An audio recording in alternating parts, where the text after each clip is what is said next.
Baik. Oke. Ya.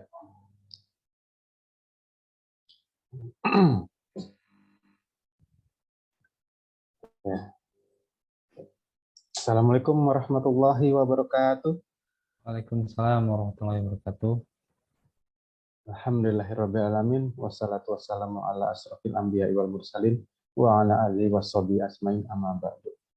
Ya, segala puji bagi Allah, Tuhan seluruh alam yang telah memberikan nikmat iman, nikmat sehat dan nikmat rezeki yang telah sampai kepada kita semua.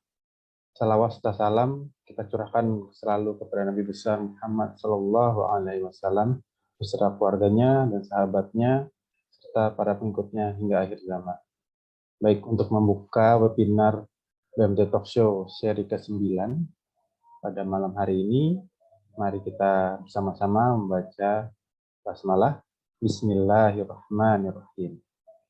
Ya, Assalamualaikum teman-teman, apa kabar? Ketemu lagi dengan saya, Rada Sutama, dari wakilan dari NVS.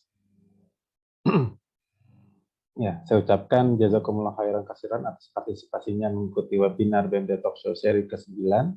Semoga kita bisa bersama-sama mendapatkan manfaat serta keberkahan dari ikhtiar kita, dan salah satu ikhtiar kita dalam mengembangkan keuangan mikro syariah di Indonesia. Ya, saya Reda Sutama yang akan memandu sekaligus memonitorani kegiatan webinar BMT Talk Show seri ke-9. Ya, BMT Talk Show sudah ada di YouTube bagi yang seri dari 1 sampai ke 8 bagi teman-teman dan Bapak Ibu sekalian yang ingin menonton, silahkan menghubungi admin di Syariah Ways atau di WA ke link videonya. Baik, sebelum kita mulai, saya kembali sedikit menjelaskan tentang BMT Talk Show series, yaitu BMT Talk Show adalah sebuah rangkaian webinar yang membahas berbagai isu terkini di dunia keuangan mikro syariah. Event ini merupakan hasil kolaborasi kreatif dari Syariah Ways Teknologi dengan Mikro Syariah ID. Insya Allah BMT Talk Show webinar ini akan diselenggarakan rutin. Jadi teman-teman bisa mengikuti series ini dengan mendaftar kepada admin, nanti akan di-chat langsung oleh admin. Baik, tujuan dari BMT Talk Show adalah sebagai ajang kita bersilaturahmi dengan para pejuang ekonomi syariah, khususnya di microfinance, juga sebagai wadah para praktisinya di keuangan syariah mikro, terutama di BMT, koperasi-koperasi syariah, untuk sebagai kita brainstorming, sharing knowledge, gitu ya. Dan nantinya mudah-mudahan kita dapat memberikan input yang positif bagi pengembangan keuangan mikro syariah dan bagi para praktisi dan lembaga keuangan mikro syariah, khususnya di ranah digitalisasi yang saat ini sedang marak bertumbuh di BMT dan di koperasi syariah. Ya, insya Allah teknis dan alur BMT Talk Show akan dimulai dari pemaparan singkat namun padat dari narasumber kita, yaitu Bapak Rizwan Paneh. Selamat datang Pak, selama kurang lebih 15-20 menit. Setelahnya akan ada sesi tanya jawab yang akan dimoderasi sampai sekitar 20-30 menit. Pertanyaan bisa melalui fitur raise hand atau bisa langsung chat di kolom chat box. Baik, untuk kepentingan bersama, dimohon teman-teman, Bapak Ibu sekalian dapat mematikan mikrofon selama pemaparan materi berlangsung. Ya, baik, untuk mempersingkat waktu, mari kita dengarkan pemaparan materi dari narasumber kita, yaitu Bapak Rizwan Paneh SE MSI. Beliau adalah senior consulting di AB Management, sekaligus sebagai CEO dari Akira ID, yaitu salah satu aplikasi syariah accounting software untuk institusi keuangan syariah di Indonesia. Mungkin Bapak-Bapak, Ibu-Ibu, teman-teman sekalian sudah pernah gitu ya mengakses aplikasi Akira ini. Beliau ini salah satu yang telah berkecimpung di dunia microfinance kurang lebih sampai 15 tahun ya Pak. Sejak 2013 ya, 2008 ya. 2006, Oh, 2007. Masya Allah, 2006, 2007 beliau sudah fokus di keuangan mikro syariah. Baik, tanpa berlama-lama, saya waktu dan tempat kami persilakan kepada Pak Rizwandan untuk menyampaikan materi. Silakan Bapak. Baik, terima kasih Pak Reda. Bismillah, Assalamualaikum warahmatullahi wabarakatuh. Inna hamdalillah nahmaduhu wa nasta'inuhu wa nastaghfir wa na'udzu billahi min sururi anfusina wa min sayyiati a'malina may yahdihillahu fala mudhillalah wa may yudhlil fala hadiyalah. Asyhadu an la ilaha illallah wahdahu la syarikalah wa asyhadu anna Muhammadan abduhu wa rasulullah nabiyya ba'da. Alhamdulillah, kita panjatkan puja dan puji syukur kita kepada Allah Subhanahu wa taala yang banyak memberikan kita nikmat, nikmat iman, nikmat Islam, dan juga nikmat-nikmat lain yang Allah berikan kepada kita. Termasuk adalah nikmat sehat kita pada malam hari ini. Mudah-mudahan itu menambah rasa syukur kita kepada Allah Subhanahu wa taala. Salawat dan salam tidak lupa kita curahkan kepada junjungan kita Nabi Muhammad SAW beserta para sahabat, keluarga, dan orang-orang yang terus beristiqomah di jalannya hingga yaumil akhir nanti. Semoga kita termasuk orang yang komitmen dan konsisten untuk belajar dan mengaplikasikan apa yang diajarkan oleh Rasulullah SAW. Bapak, Ibu, peserta Syariah Ways pada malam hari ini di BMT Talk Show. Materi kita hari ini adalah tentang overview sejarah berdirinya BMT Indonesia di Indonesia. Kalau kita melihat sejarah BMT Indonesia, kalau dalam slide ini kita akan memulai dengan perkembangan ekonomi Indonesia di tahun 1905. Tetapi Bapak Ibu semua peserta BMT Talk Show, ada yang menarik sebelumnya kalau seandainya kita mundur 200 tahun ke belakang, itu sekitar tahun 1700, di mana pada saat itu negara Indonesia yang masih Nusantara itu menguasai perekonomian sangat luar biasa, bahkan mempengaruhi dunia pada saat itu.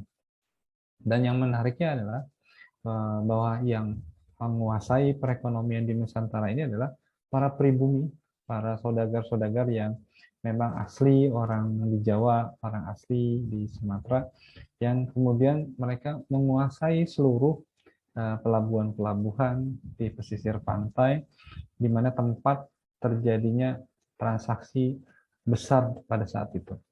Dan pada saat itu bersamaan dengan kebutuhan orang-orang Eropa terhadap rempah-rempah yang ada di wilayah Indonesia Timur. Ya, pada saat itu orang-orang Eropa diblok untuk tidak bisa membeli rempah-rempah yang ada di Timur Tengah, di wilayah Arab, dan yang lain-lain. Tapi pada saat itu Indonesia sangat subur dari rempah-rempahnya. Bahkan menurut sejarah, rempah-rempah yang dihasilkan di wilayah Indonesia bagian timur itu kualitasnya lebih bagus dibandingkan yang ada di Timur Tengah.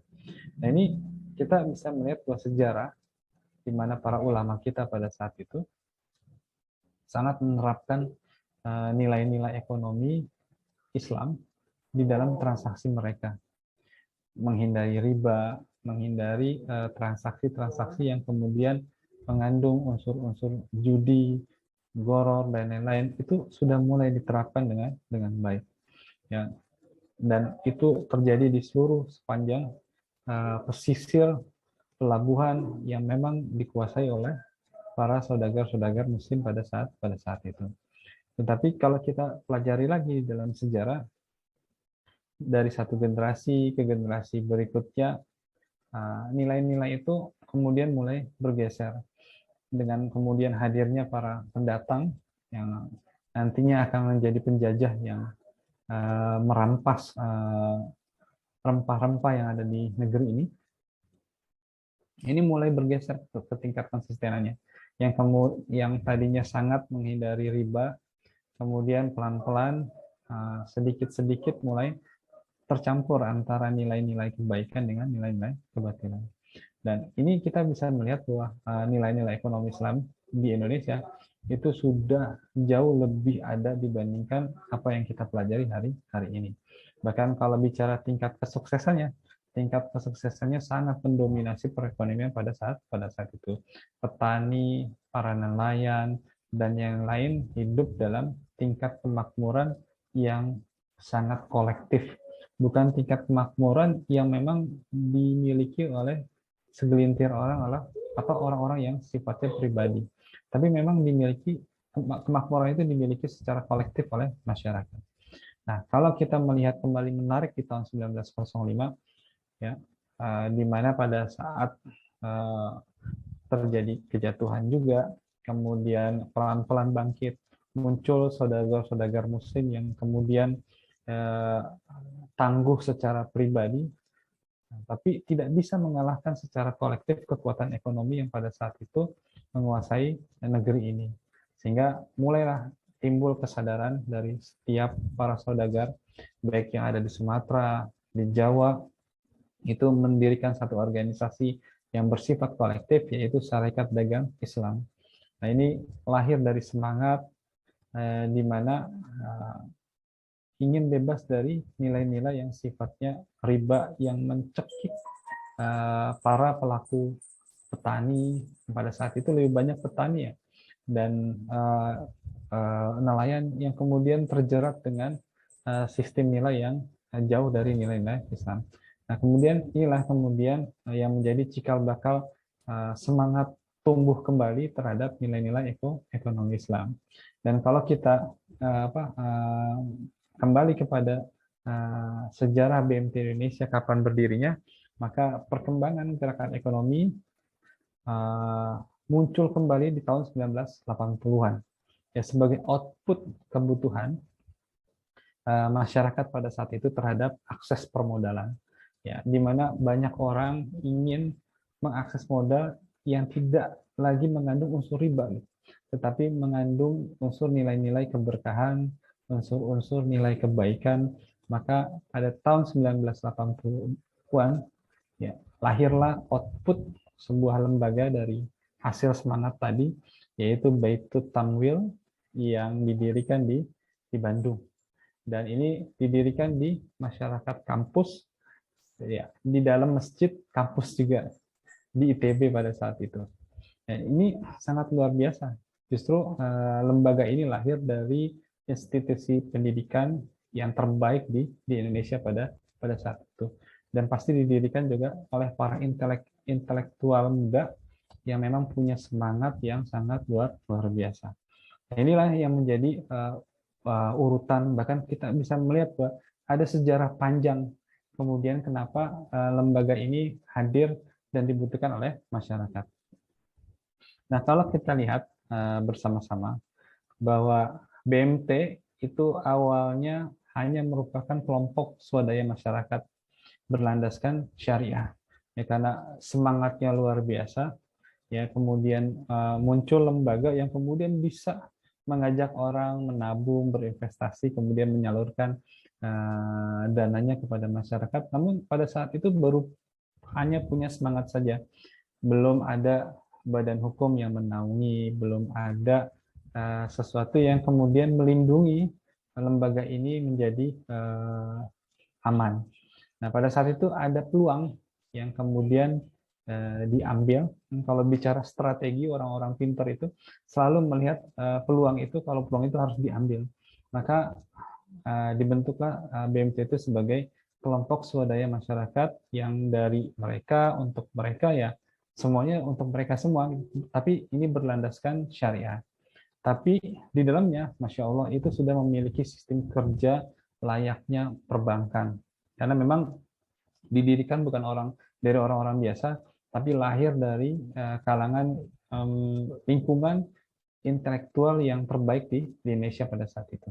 Nah, bentuk KSM ini menjadi sebuah strategi yang tadi saya sampaikan untuk menghindari BMT dari jeratan hukum sebagai bank gelap.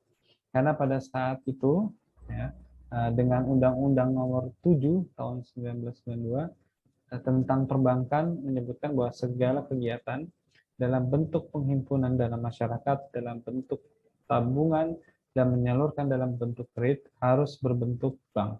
Jadi tidak ada lagi pilihan ya, kecuali memang akhirnya berbentuk dalam bentuk KSM. Nah, model KSM ini juga bukan tanpa perhitungan, tapi mengadopsi program pola perhubungan kerjasama antara bank dengan KSM.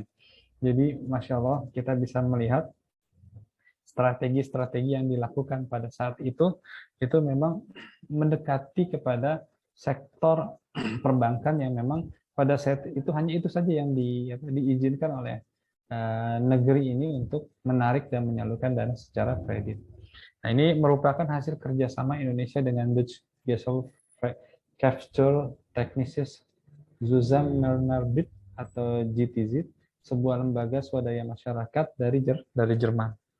Nah, setelah kerjasama itu dilakukan, ini BMT mulai berkembang pesat, Masya Allah, karena memang dikelola oleh orang-orang yang baik, dikelola dengan sistem yang baik juga, sehingga BMT lambat tapi pasti berkembang dengan pesat.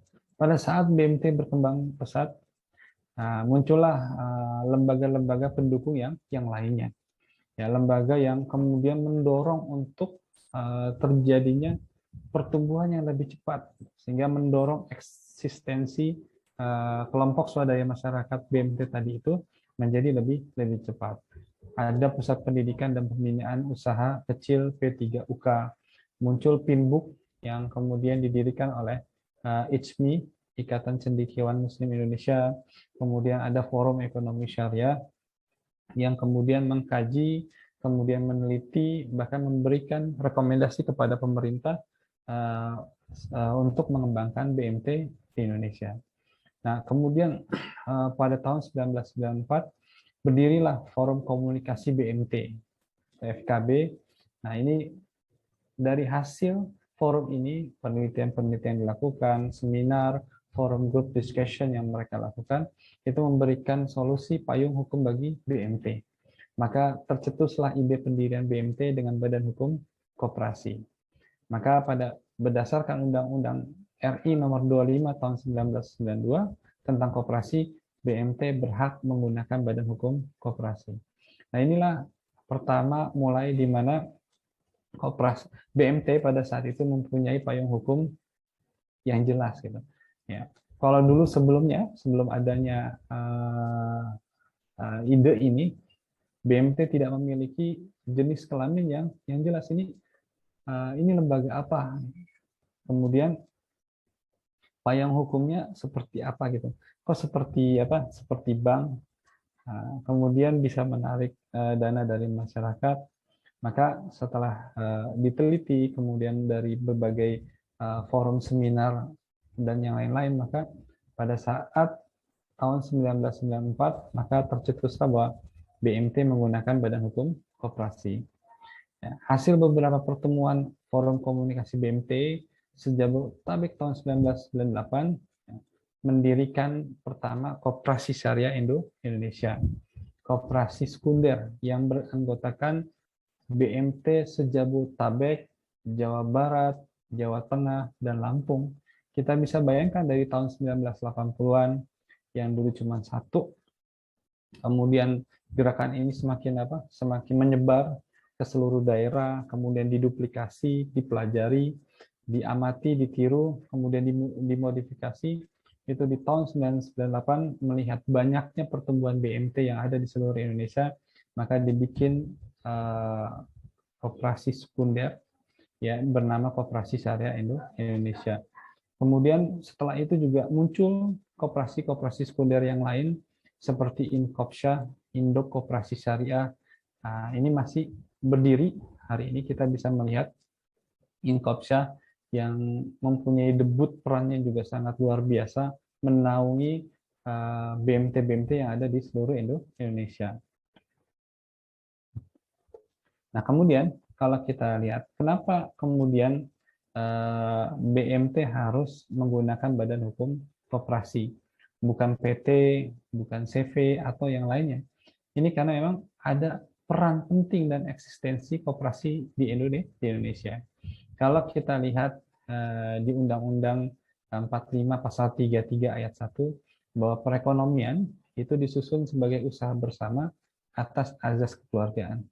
Kalau kita lihat bagaimana BMT didirikan sebagai yang tumbuh dari akar rumput yang paling bawah masyarakat, memberikan harapan yang tadinya mereka terjerat dengan kredit yang sangat mencekik dari satu lembaga dan ke lembaga lain, bahkan bisa jadi tidak ada satupun institusi atau lembaga yang kemudian memberikan bantuan permodalan bagi para usaha-usaha kecil yang ada di bawah. Tetapi kita lihat BMT hadir pada saat itu sebagai bentuk alternatif, kemudian harapan bagi mereka untuk bisa menerima bantuan modal atau pemberian modal yang memang cukup buat mereka untuk bukan sekedar bertahan, tetapi juga bisa tumbuh dan menjadi besar. Nah, kalau kita lihat secara implisit, ya telah menempatkan koperasi sebagai sokok guru perekonomian Indonesia, ini sudah tepat ya, untuk melihat bahwa ada karakter yang sama ketika BMT itu pertama kali berdiri dengan eksistensi koperasi yang ada di Indonesia. Nah, karena dengan semangat yang sama itu, maka dipilihlah pada saat itu koperasi sebagai badan hukum BMT. Dan kalau bagaimana perkembangannya sekarang, perkembangan BMT sekarang itu semakin diakui. Dulu yang kemudian tidak ada izin yang keluar dari BI atau OJK sekarang dengan hadirnya BMT yang sudah semakin besar, yang bukan asetnya hanya puluhan juta, bahkan sekarang sudah ada yang ratusan miliar, bahkan ada yang sampai dengan triliunan. Nah, hari ini pada era sekarang itu diakui keberadaannya dengan diberikan izin lembaga keuangan mikro syariah. Nah, ini apakah ini menjadi baik? Ini menjadi pilihan masing-masing dari setiap perkembangan ada. Ada izin yang kemudian dikeluarkan oleh Kementerian Koperasi, ada izin yang dikeluarkan oleh OJK untuk BMT. Tapi apapun itu, kita melihat bahwa eksistensi BMT di Indonesia ini mulai diakui, gitu. Bahkan bukan hanya sekarang menembus pasaran yang ada di lapis paling bawah, bahkan juga sudah mendekati perkembangan teknologi. Sebagian bermain pada fasilitas teknologi, sebagian tetap mempertahankan ciri khas dari karakteristik masyarakat yang paling bawah. Nah, akhirnya kita akan melihat koperasi dinilai sebagai bentuk usaha yang paling sesuai dengan semangat dan filosofi bangsa Indonesia, di mana ada semangat kegotong royongan, ada semangat kekeluargaan yang dibangun, bahwa ada nilai-nilai kemakmuran yang ingin dibangun secara kolektif. Kalau kita melihat dari tahun 1700-an, kemudian semangat mendirikan Syarikat Dagang Islam di tahun 1905, kemudian berdirinya BMT pertama kali di tahun 1980, maka nilai-nilai itu adalah nilai-nilai yang kemudian mendorong banyak para saudagar muslim atau orang-orang yang mempunyai kesadaran untuk bisa menerapkan nilai-nilai Islam itu secara kolektif, secara berjamaah, yaitu pada negeri ini. Agar apa? Agar kemakmuran yang kemudian tumbuh itu tidak dimiliki hanya oleh segelintir orang saja atau dikuasai oleh beberapa orang, tetapi kemakmuran ini betul-betul kemakmuran yang kemudian bisa tertanam pada masyarakat secara kolektif, sehingga kita bisa melihat bahwa bangsa ini bisa menjadi bangsa yang sangat besar secara ekonomi.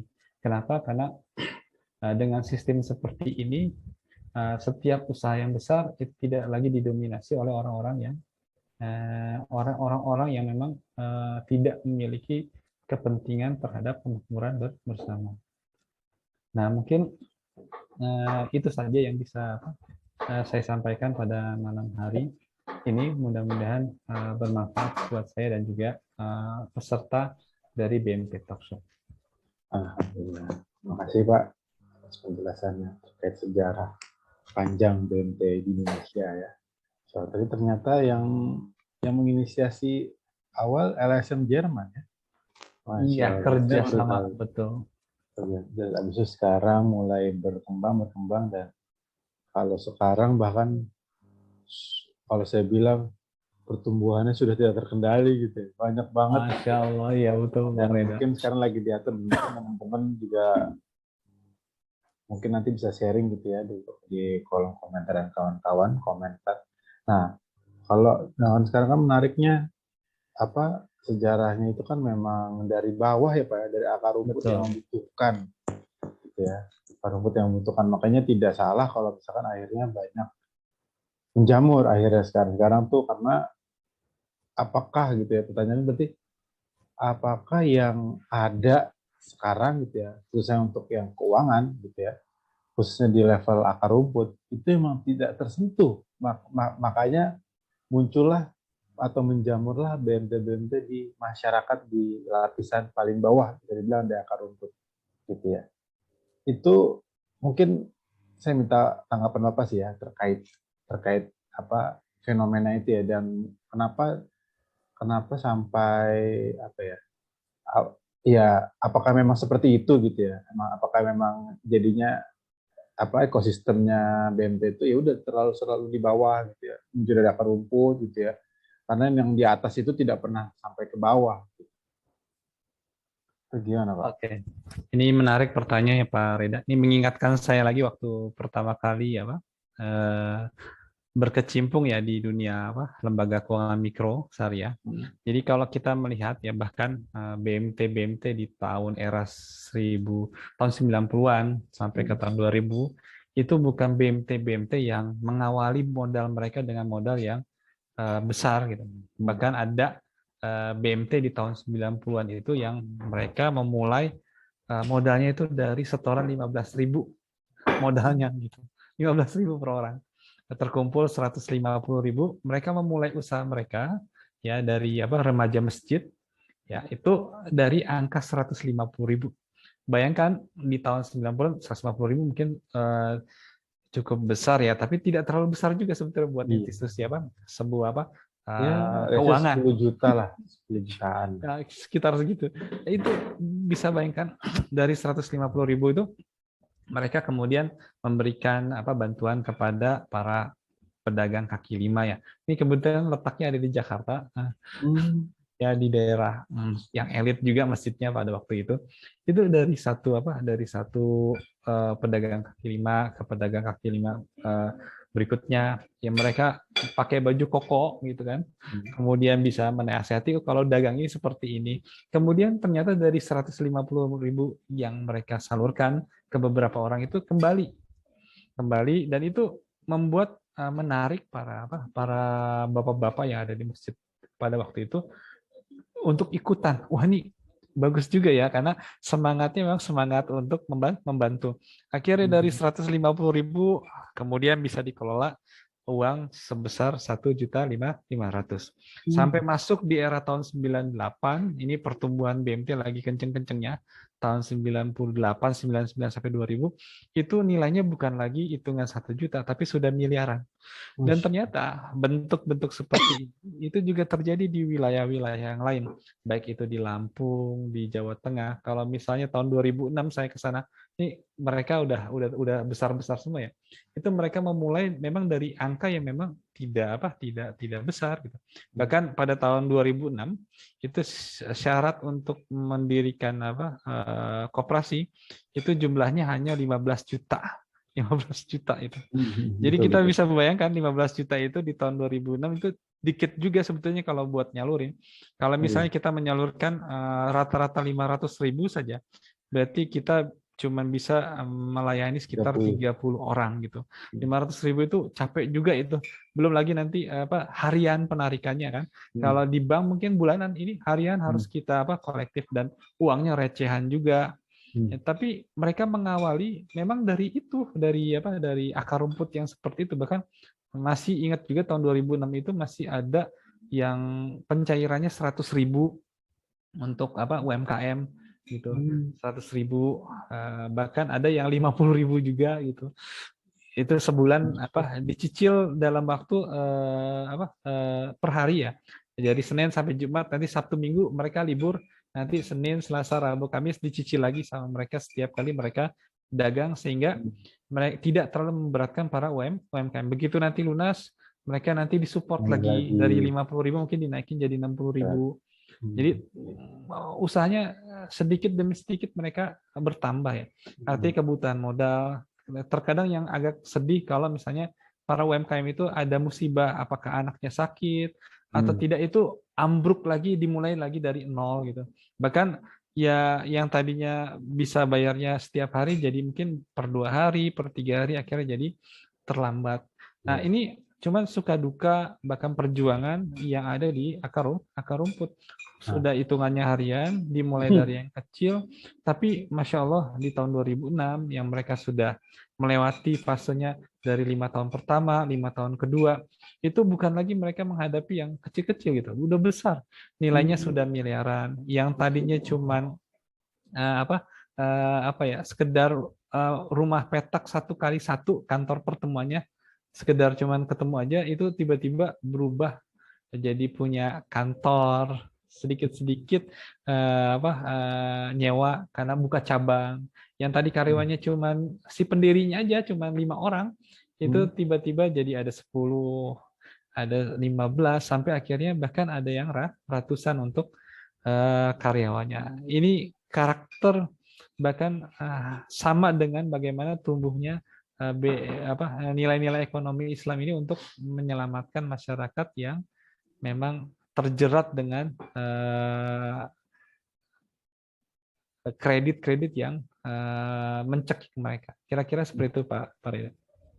Masya Allah. Boleh tuh Pak nanti kalau itu kita undang kali Pak ya. Masya Allah, boleh Pengalaman Pak. berapa praktisi teman-teman Pak Sison gitu ya, yang sudah berkecimpung di praktisi dunia BMT yang mulai dari kecil. Kalau saya dulu pernah juga kayak gitu, cuman apa ya, mungkin kurang istiqomah gitu, jadi terputus. Ya itulah beratnya gitu ya. Membangun ini emang butuh keistiqomahan dan tapi berkahnya luar biasa sih memang. Insya Allah Pak. Sampai uh, kita pun walaupun kecil gitu ya, walaupun ya modalnya kecil dulu, saya sempat itu dicari-cari gitu. Maksudnya mau minta lagi, sedangkan dananya nggak ada gitu. Kita mulai Masya Allah. dan itu tahun 2012, 2013, 2013 lah. 2013 ya, sekitar 2013, 2013 itu saya ngejalanin ya sedih juga ya. Dan nanti kalau ngelihat sekarang BMT ya benar-benar melihat profit oriented gitu. Kalau nggak tahu sih, beberapa banyak hal yang lihat ke sana gitu. Padahal yang pernah kita bahas sebelumnya kan value is important gitu ya. Apalagi di dalam dunia BMT yang sifatnya dalam aturan syariah gitu ya. Nah itu, nah makanya kalau dulu tuh sejarahnya dia memang ada dakwah ekonominya gitu ya, BMT, atau memang murni dari kegiatan ekonomi Pak, atau memang kan kalau tadi gitu ya, maaf sekarang ya, kalau tadi mungkin Bapak tahu ya, apa enggak, saya juga mau nanya juga nih sebenarnya, mau memastikan gitu ya, apakah ini murni dari kegiatan ekonomi atau memang dari dakwah. So tadi Bapak contohnya kan dari masjid itu ya, remaja masjid, emang dari sana berarti emang ada unsur dakwahnya yang lebih besar daripada unsur ekonominya. Gimana tuh Pak? Kalau kita lihat Sejarahnya. dari sejarah ya, tahun 1980-an berdirinya BMT-nya langsung aja ya, Ya. bukan dari bagaimana praktek ekonomi itu ada dari tahun 1905, semangat-semangat ekonomi Islam itu pasti dipengaruhi oleh nilai-nilai dakwah itu sendiri gitu. Oke. Nah, apalagi munculnya di masjid, ya kan, dikelola oleh para remaja masjid yang di ini ya di tahun 1980-an. Kalau saya cerita tadi itu cerita tentang kisah di Jakarta, itu bukan di Bandung. Tahun 1992 itu juga dikelola oleh para remaja masjid gitu, yang memang notabene nggak ngerti perbankan gitu, cuma ada satu orang aja. Mereka belajar dulu di forum-forum yang tadi saya sebutkan ya, Ya. ada Pinbook, ada forum ekonomi apa Islamnya gitu, ada forum ekonomi syariah, itu mereka belajar di situ aja. Mereka semangat, Oh. ya punya giroh yang apa luar biasa, sehingga udahlah ini kita coba bikin lembaga. Cuman terkumpul 150.000 dulu. Ini Hmm. cerita cerita apa dari cerita mereka ya, sampai akhirnya tumbuh tumbuh tumbuh tumbuh tahun 98, ya akhirnya bisa mencapai angka miliaran. Tapi bukan berarti mereka tanpa tanpa ini Pak ya, tanpa tantangan, tanpa rintangan. Ya, Nah, untuk pasti sekarang ada. saya juga nggak tahu bagaimana perkembangannya lagi gitu. Hmm. Tapi saya ingat tadi diingatkan sama Pak Reda, pertama kali saya masuk tahun 2006, semua ciri khas BMT itu seperti itu. Memang dimulai dari angka yang memang bukan Hmm. angka besar, memang angka Iya, kecil, iya. dan uangnya emang hanya cukup untuk Diri sendiri. membiayai Iya, yang modelnya 100.000, lima iya, puluh iya, iya. ribu Betul, gitu. betul. Jadi karakter sudah beda sekarang, mungkin BMT sudah masuk kepada usaha-usaha kecil ya. Iya, Ya, artinya udah itu kan nilainya udah ratusan juta iya, atau iya. puluhan lah, itu udah mulai dibiayai gitu. Kalau dulu ya hanya sanggup sampai segitu aja gitu. Gitu Oke. Mas Rid. Ya, waduh, menarik tuh ya. Jadi ada dakwah dari remaja masjid gitu ya, terus coba gerak ke ekonomi gitu ya. Nah, itu juga seru tuh. Teman-teman pejuang di mikro syariah juga jadi mungkin bisa terinspirasi tuh gimana caranya kita tidak melulu terkait profit gitu ya, tapi juga ada nilai syiar dakwahnya, nilai value kesyariahnya, dan harapannya teman-teman di sini yang ikut menyimak, yuk kita bisa gabung, kita bisa bersilaturahmi, dan bisa memberikan solusi masyarakat-masyarakat di lapisan mikro, apalagi di ultra mikro yang memang Masya Allah. perlu sekali sentuhan-sentuhan BMT gitu ya. Sentuhan BMT, dan jangan sampai kita jadi kalah sama yang keliling-keliling itu yang menamakan koperasi-koperasi, cuman dalam prakteknya tidak seperti itu. Nah, harapannya teman-teman di sini setelah mendengar BMT Talk Show ya bisa lebih semangat dalam arti menggerakkan ekonomi umat, terutama di hal sektor mikro, dan jangan kecil hati gitu ya dengan modal-modal yang kecil, karena memang ternyata sejarahnya begitu gitu ternyata ya. Kalau lihat dari sejarahnya banyak juga, atau BMT dimulai dari diri sendiri punya giro yang kuat, menjalani secara istiqomah, dan insya Allah buahnya ada gitu ya, jadi besar dan sampai miliaran. Jadi teman-teman yang masih kecil jangan takut gitu, jangan jangan minder, jangan putus asa gitu untuk terus bergerak di mikro syariah, karena insya Allah ke depan di Indonesia sendiri akan tumbuh menjadi negara yang besar gitu ya, dengan kue ekonomi yang masuk dalam 5, bahkan ada yang bilang 10, ada yang 5, ada yang 4 besar gitu ya di dunia.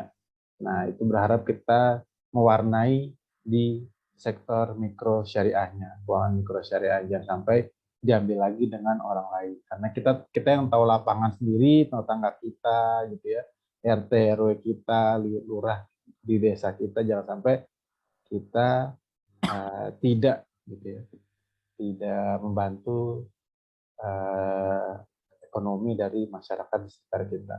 Kalau emang perlu apa-apa, kita bisa berkonsultasi. Nah, nanti mungkin untuk lebih detailnya mungkin langsung bisa kontak ke Pak Risison untuk konsultasi terkait BMT-BMT-nya. Gitu ya, perlu pendampingan seperti apa, insya Allah dari Syariah Ways bisa akan bantu untuk menghubungkan kemana gitu ya. Insya Allah kita juga bantu dalam hal digitalisasinya. Baik, ada tambahan lagi mungkin, ada pertanyaan dari yang lain? Kayaknya belum ada lagi nih. Tapi soalnya terlalu singkat nih kayaknya nih untuk saat ini materinya. Tapi cukup oke, Pak. Iya, ya, kalau Alhamdulillah. Itu tadi yang penting yang saya dapat intinya adalah ya sejarah kita sudah panjang gitu ya, dan keistiqomahan dari founding fathers dan yang pendahulu kita juga sudah panjang. Jangan sampai kita pun menyerah di tengah jalan, karena sedikit lagi lah. Insya Allah sedikit lagi, apalagi ini sudah banyak gitu ya, BRT sudah menjamur di mana-mana, tinggal kita bersiraturahmi, kita buat wadah yang lebih bagus, lebih kuat, insya Allah kita bisa bersaing dengan yang sudah besar. Ini sudah saya. Ada Terutama dengan pertanyaan Pak. saya ada. Oh iya, silakan Pak. Ya, jadi terkait dengan positioning BMT, ada beberapa artikel yang diterbitkan oleh IMVE, ya. Bukan artikel sih, mungkin semacam riset penelitian. Bahwasanya di beberapa daerah tertentu di pelosok itu ada yang namanya credit union. Jadi semacam BMT cuman versi ininya ya, versi konvensional. Nah, pertanyaan, dan itu muncul udah lama. Mungkin tahun 70 80-an tuh sudah muncul duluan tuh credit union CU gitu ya. Credit union yang ada di beberapa daerah tertentu di pelosok, dan jumlahnya banyak dan kapitalisasinya mungkin juga besar. Pertanyaannya adalah bagaimana positioning BMT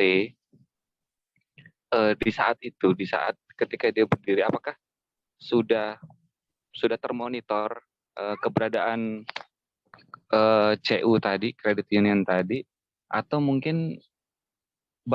bahkan mungkin ini jadi alternatif, menjadi salah satu pertimbangan bahwasanya CU ini menjadi salah satu model ultramikro yang tervalidasi gitu ya, akhirnya dibuat BMT dalam versi syariahnya. Apakah seperti itu? Terima kasih.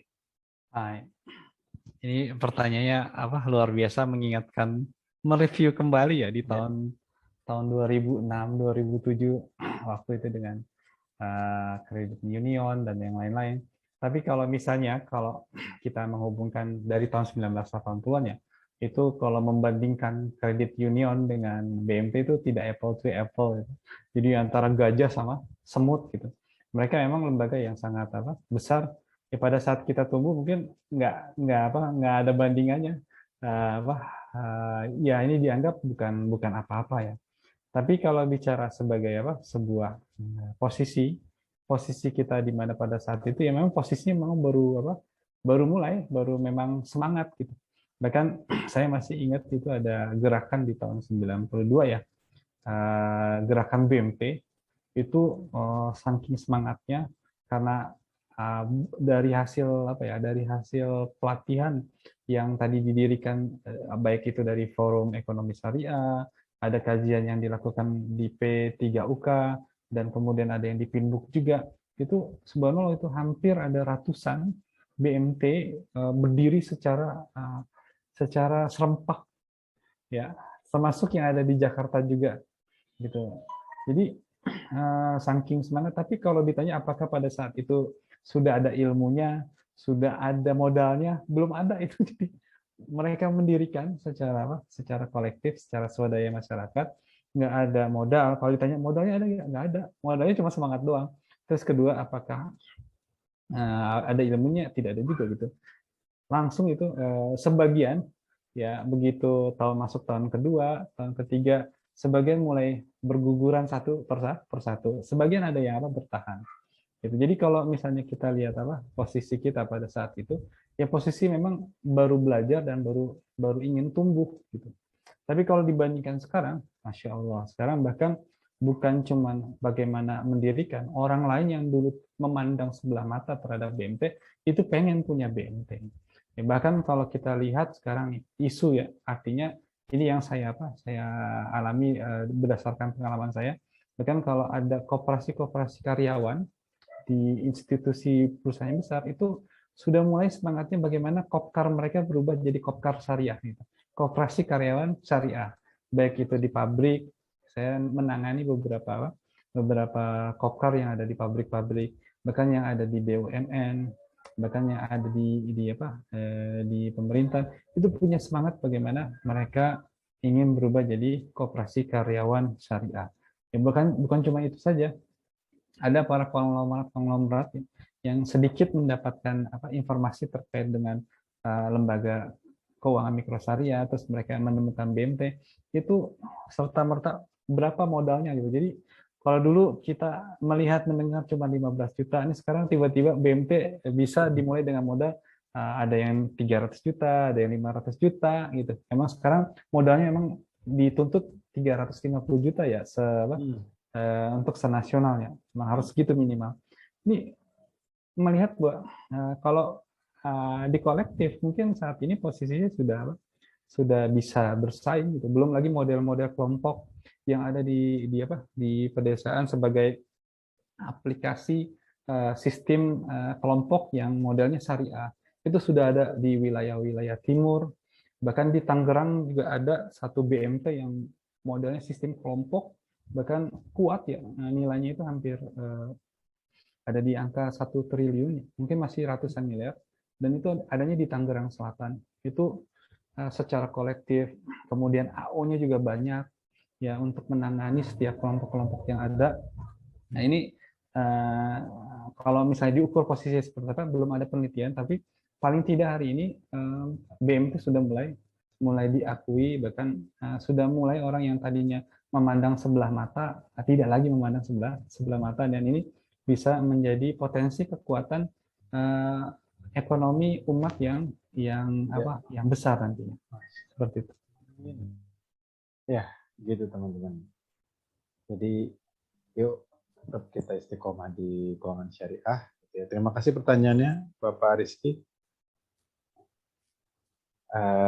Mungkin segitu dulu kali ya Pak ya. Terima kasih teman-teman sudah menyimak obrolan kita, tanya jawabnya. Nanti mungkin kalau ada yang masih penasaran dan masih ada pertanyaan, mungkin nanti bisa ditulis di kolom komen gitu ya.